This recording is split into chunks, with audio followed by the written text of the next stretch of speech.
అందరికీ నమస్కారం.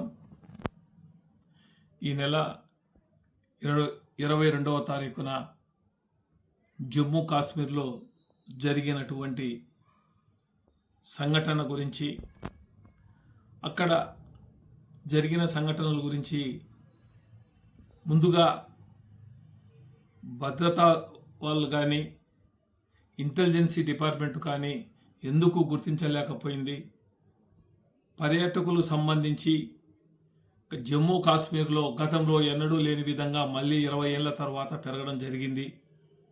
మళ్ళీ పహల్గామ్లో అక్కడికి పోయేదానికి కూడా రోడ్డు సౌకర్యం లేదు.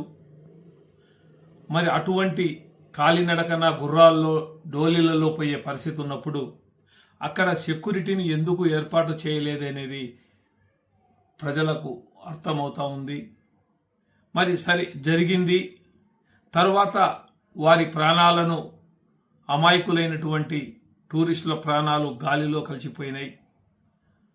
వారిని భార్యల ముందరనే భర్తలను నువ్వు ఏ మతం అని చెప్పేసని వారిని కాల్చడం, ఒక మతం వారినే కాల్చారని చెప్పేసని కూడా ప్రచారం జరుగుతూ ఉంది. అది వాస్తవం, మీ మోడీ గారికి చెప్పుకోండి అని చెప్పడం కూడా.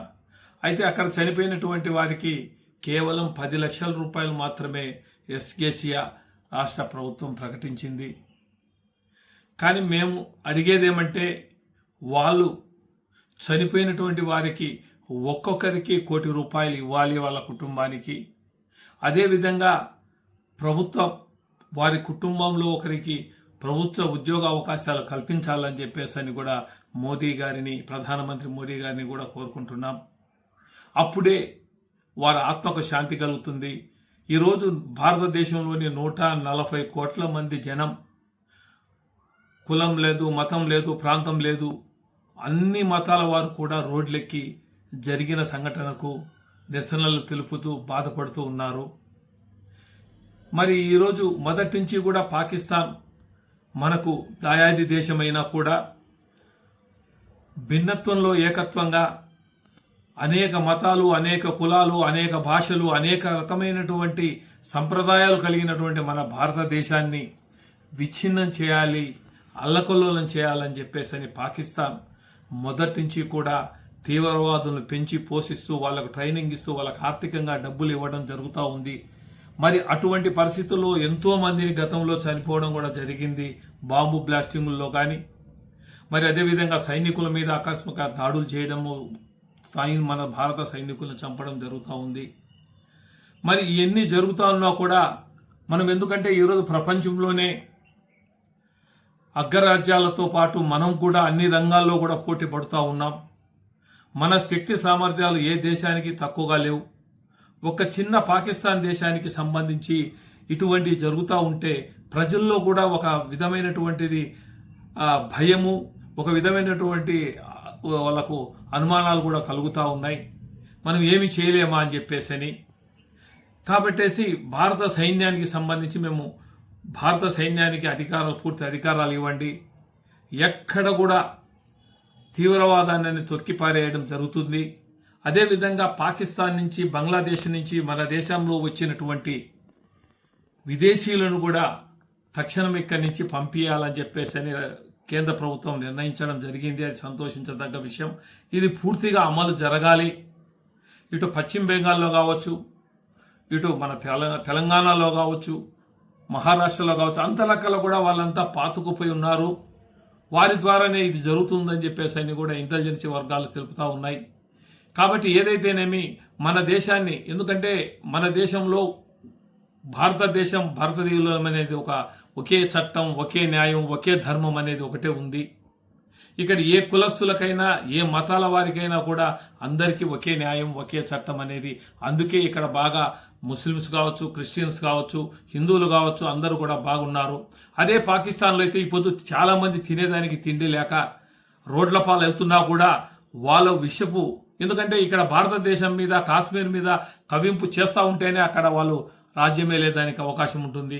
అక్కడ ప్రజాస్వామ్యం లేదు, నిరంకుశత్వం ఉంది. కాబట్టి దీనిపైన ఖచ్చితంగా మనం వాళ్ళకు బుద్ధి వచ్చే విధంగా ఇంకొక దేశం ఏ దేశమైనా సరే భారతదేశం ఎత్తు కన్నెత్తి చూడకుండా చేయాలనేది ఈ రోజున 140 కోట్ల ప్రజలు కూడా ప్రతిపక్షాలతో అఖిలపక్ష సమావేశాన్ని ఏర్పాటు చేసి వారితో కూడా జరిగిన సంఘటనల గురించి పూర్తి వివరాలు ఇవ్వడం జరిగింది. ప్రతిపక్షాలు అన్నీ కూడా ప్రభుత్వానికి సపోర్టుగా మీరు ఏది చేసినా కూడా మేము దానికి సపోర్టుగా ఉంటామని చెప్పడం చాలా సంతోషించదగ్గ విషయం. కావున మనం గట్టి నిర్ణయం తీసుకొని పాకిస్తాన్కు గట్టి బుద్ధి చెప్పాలని ఈరోజు ప్రపంచ దేశాల్లో చూస్తున్నాం. ముస్లిం దేశాలు 100% ముస్లిం దేశాల్లో అంతర్యుద్ధాలు జరుగుతూ ఉన్నాయి. షియాలని సున్నీలని చెప్పేసని ఎక్కడ కూడా అంతర్యుద్ధాలు జరిగి అమాయకులైనటువంటి ప్రజలు లక్షలాది మంది కూడా చనిపోతూ ఉన్నారు. కేవలం మతం అడ్డం పెట్టుకుని వాళ్ళకు మతం కాదు తీవ్రవాదమే వాళ్ళకు కావాల్సింది. ఈరోజు తీవ్రవాదం ఇప్పుడు కాశ్మీర్లో ఇంత జరిగిన సంఘటనకు బాగా లబ్ధి పొందేది ఎవరంటే కాశ్మీరీలే. పర్యాటకులు వచ్చిందంటే వాళ్ళు వచ్చినప్పుడు వాళ్ళ ద్వారా వచ్చే ఆదాయంతోనే వాళ్ళ సంవత్సరం అంతా కూడా ఈ 3 నెలలు జరిగితే సంవత్సరం అంతా కూడా వాళ్ళు దాని మీదనే బ్రతికేవాళ్ళు. ఈరోజు కాశ్మీరు ముస్లింల మీద అభిమానం అనేది కాదు. ఎందుకంటే అక్కడున్న ముస్లిమ్స్ కూడా ఈ బొద్దు తెలుసుకొని వాళ్ళు కూడా తిరుగుబాటు చేస్తున్నారు. మరి అదేవిధంగా మధ్యప్రదేశ్లో ముస్లిమ్స్ కూడా వాళ్ళు ఒక వాల్ పోస్టులో ఫ్లెక్సీలో పెడుతూ పాకిస్తాన్ పంది కంటే కూడా హీనమైనటువంటి దేశం అని చెప్పేసి కూడా ముస్లింలే ఆ నోటి నుంచి వాళ్ళే రావటం కూడా జరిగింది.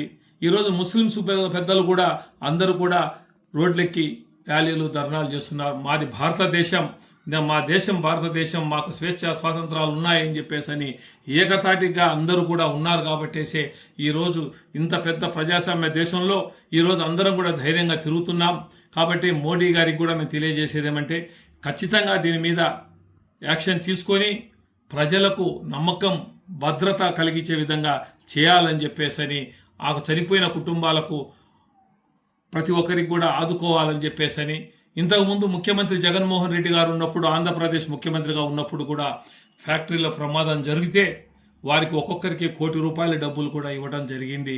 ఈరోజు కేంద్ర ప్రభుత్వం కూడా అది చేసి ఆ కుటుంబాలను అన్ని విధాలు ఆదుకోవాలని చెప్పేసి మీ నాగార్జున రెడ్డిగా తెలియజేస్తూ సెలవు తీసుకుంటున్నాను. నమస్తే.